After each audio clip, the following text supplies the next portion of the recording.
Well, thanks so much for inviting me. Thanks for setting this up. This is just such an important question. And I think by now you've all heard about how important oil is in the economy. You've all heard how much it contributes. I think what you haven't heard so much is how our economy is not doing that well. In the first quarter, we had GDP growth of 0.1%. Our unemployment rate went down to 6.3%, but only because about another million Americans were counted as not in the labor force. So it's against the backdrop of this poor economy that the administration is pursuing its inefficient energy policies. If we look at the labor force participation rate, the percent of Americans who are working or who are searching for a job, we are now at 1978 levels. That's before the millions of women moved into the labor force. So it's even more important. It would be important to have energy development even if our economy were doing well, because it could do better. But now that our economy is kind of chugging along at 2% GDP growth, with 0.1% in the last quarter, it's even more important. What's really puzzling is that the administration seems to be able to move fast on these green projects. So there was an article in Investors Business Daily today by Steve Moore saying that the administration is trying to get approved an electric transmission line by a company called SunZia that would take solar power and transmit it west through a military base in New Mexico, which would stop us testing cruise missiles over the objections of Susana Martinez, the governor of New Mexico. And Congress, the 16 acres that John Bolton was talking about, is spending $20 billion every year to make electricity more expensive with different subsidies for solar, wind power, electric cars, and batteries. Well, energy is adding $300 to $400 billion a year in GDP growth. If it weren't for the energy sector, we would likely still be in a recession. We wouldn't have ended the recession that stopped in 2009. It would still be continuing. The past 5 years, oil production has been up 50%. Shale gas has been up 400%. Jobs in oil and gas are up 40% since 2007. Since 2003, there have been 400,000 additional American jobs in direct production of oil and gas, 2 million in indirect production. Now there are 1 million Americans working directly in the oil and gas sector, and 10 million in associated industries. And these are well-paying jobs. These are jobs that pay about 30% more than average. The National Association of Manufacturers and McKinsey have estimated that another 1 to 2 million jobs are going to be created in this sector over the next 10 years. Now, what's interesting is that the 5 largest companies, Exxon, Chevron, BP, Shell, and Conoco, only have 10% of the direct jobs in oil and gas. The others come from the approximately 20,000 smaller firms that dominate the energy industry and that produce over 75% of oil and natural gas output. What's also interesting is that this increase we've seen and this employment that we've seen is all on private lands, not on public lands. We could be increasing our GDP growth so much more if we permitted more leases on public lands. Federal acres leased have actually gone down by 24% since 2008. In 2013, 36 million acres were leased by the government, compared with 131 million in 1984. So we have tremendous scope to expand our energy production by allowing our companies to explore and develop on public lands. What we could do is, if we're really, really interested in, say, reducing our deficit, which is going to be about 450 billion this year, climbing up to 1 trillion in 2022, according to the Congressional Budget Offices, what we could do is set up a sovereign wealth fund for royalties from oil and gas revenues. That way, what we could do is pay off some of the environmentalists, some of the politicians who are standing in the way. We could say, look, there's benefits for you, there's benefits for the country. Well, right now, the federal royalty rates are 12.5%, which is far lower than state royalty rates. Texas has a 25% rate, North Dakota 19%, Colorado 17%. And in 2013, we raised only 2.5 billion from royalties. But we have potential to raise so much more by increasing the royalty rate as well as expanding production. Now, Norway has a sovereign wealth fund that was established in 1990 that's now worth 838 billion. And Norway is far smaller than we are. Different states have their own wealth funds. So, for example, Alaska has over 50 billion. Its wealth fund was started in 1976. Texas is, which they call the Texas Permanent School Fund. Notice the school's emphasis, because that basically pays off people who say, well, this is not good for the country, it's not good for the environment. It has 30 billion in Texas. New Mexico, 17 billion. North Dakota is smaller, but it's growing 1.7 billion. North Dakota has the North Dakota Legacy Fund. Wyoming has the Wyoming Trust Fund. And New Mexico has the New Mexico Investment Council. So this might be one idea for kind of paying off the losers. We could use it both to reduce the deficit and also for other kinds of projects. What's also clear is that in order to make use of our resources, in order to get the oil out from where it is in North Dakota, we need not just Keystone XL, but we need a whole new generation of pipelines. Keystone XL is the most obvious. And it's interesting that in the State Department report that came out in January, it contains the estimate that if Keystone were not built, and the oil were transported by rail. And let me tell you, Canada is going to sell its oil somehow. If it doesn't come to us, it's going to go either to the east or the west and go to Europe or Asia. But our State Department estimated that if Keystone XL wasn't built, there would be another 49 injuries and 6 deaths every year. It's far safer to transport the oil by pipeline than by road or by rail.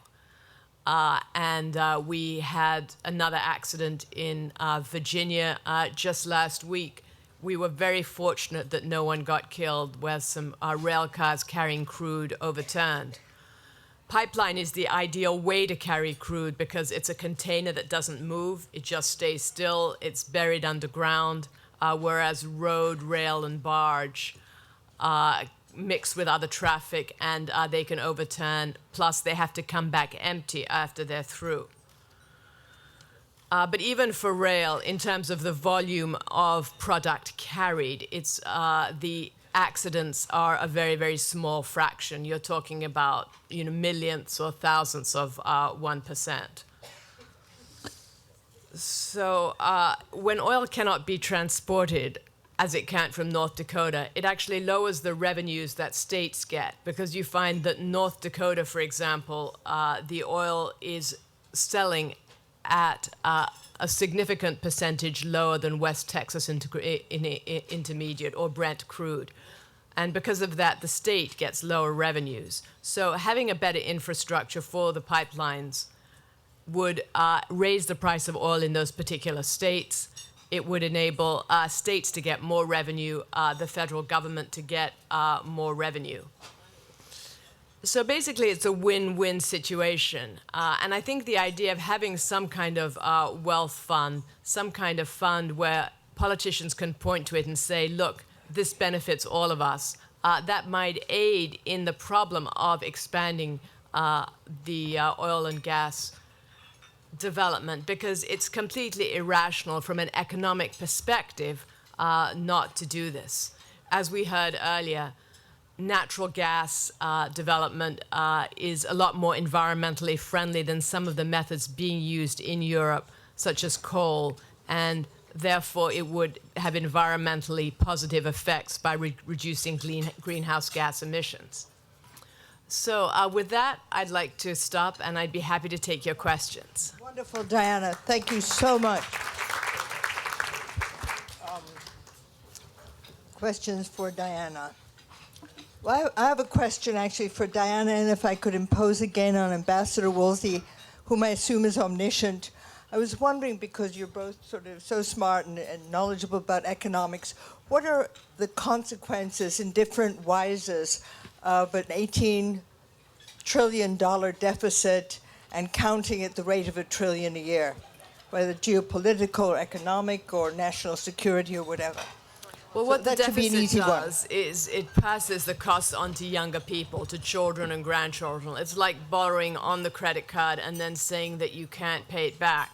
But we're really in a somewhat favorable position with the deficit right now. According to CBO, it's only, quote, only going to be about 450 billion this year. But that's because our interest rates are at record lows. Once interest rates, which are now around 1%, start rising to around the 5% level, the amount we're going to have to pay on our 17 trillion debt is going to rise substantially. So basically, we have a window of opportunity here to try to get down the deficit before interest rates rise and make the deficit and payments on the national debt go up. But the consequences are there's less investment because it crowds out private investment. The government debt crowds out private investment. And also the burden that we are passing on to our young people, even though we don't want to do that. That is what's happening. They are going to have to pay higher taxes in the future to pay off what we are spending now. There's not a lot to add. The key thing, I think, from an overall societal point of view is precisely passing debt on to children and grandchildren. It's not what you try to do as an individual, and we shouldn't try to do it as a society.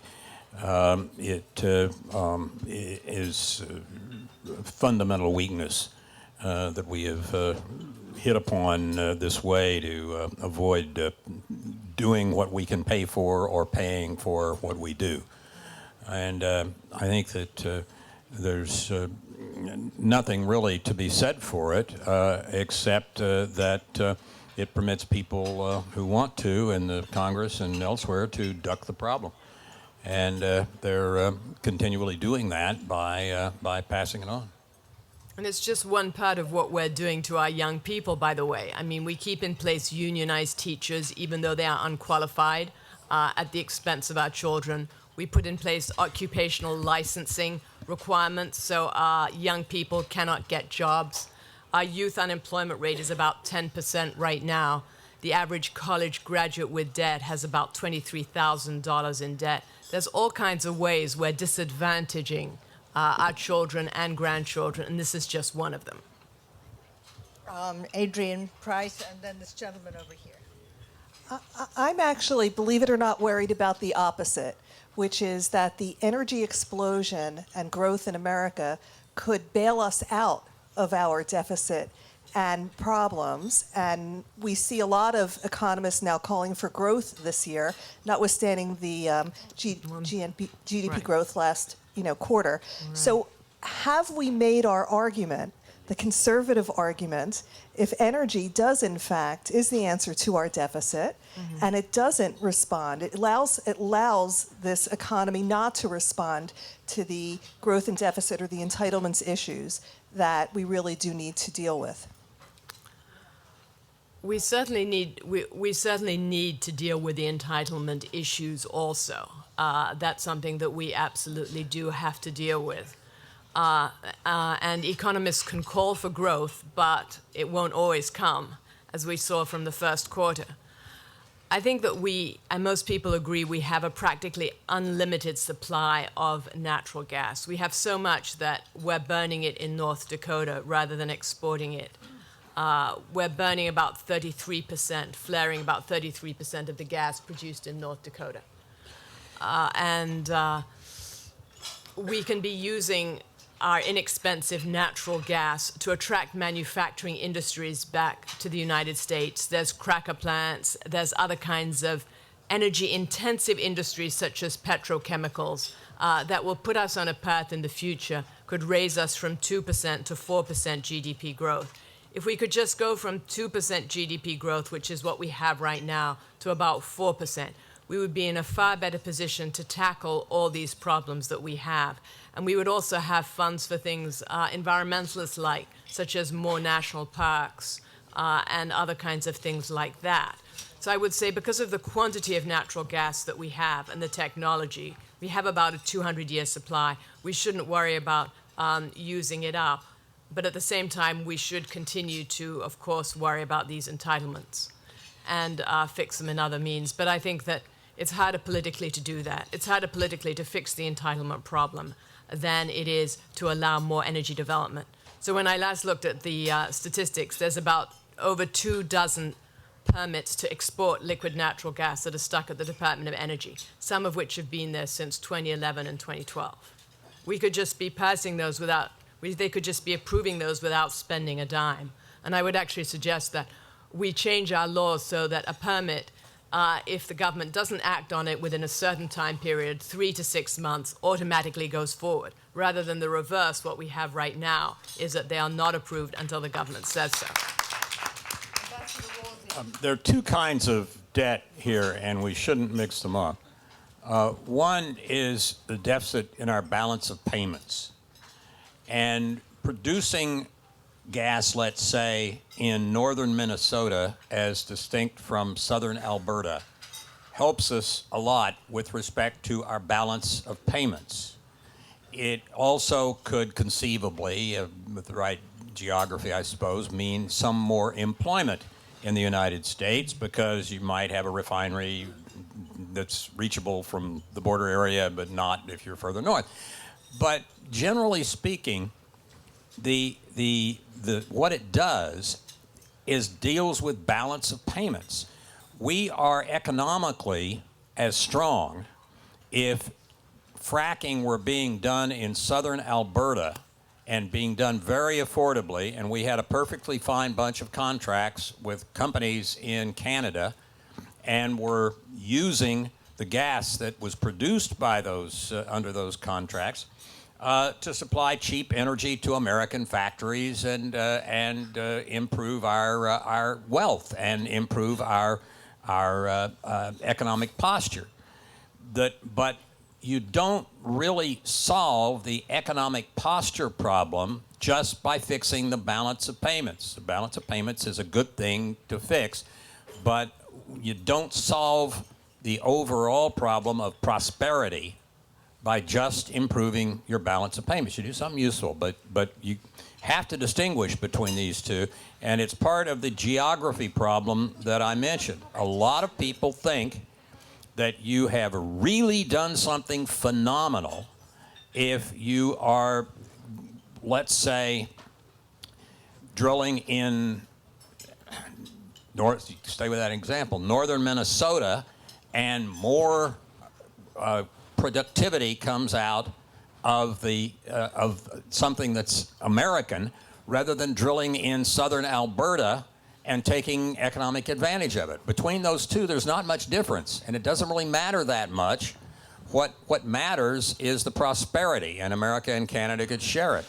Except it helps that we get the jobs and we get the tax revenue. Well, you might get the jobs and advantage. Might get the jobs and tax revenue. It kind of depends probably on how close you are to the border and how many people live in Minnesota and work in Canada and so on and so on. Well, we have some of the finest refineries in the world along the Gulf of Mexico in Texas and Louisiana. And the oil from Venezuela that's right now, the heavy crude that's going to those refineries is diminishing because of those supplies are diminishing. We need to be replenishing that with heavy crude from the Alberta sands, which we can then mix with our light crude from the Bakken. And we have state-of-the-art refineries, and it would just be an economic tragedy if Canada were to be shipping its crude out to Asia and then we were to be importing from the Middle East. The tankers would basically cross in the Pacific, all because our administration doesn't want to approve one little pipeline. I think we've run out of time, but it was amazing. Thank you so much, Diana. That was very productive.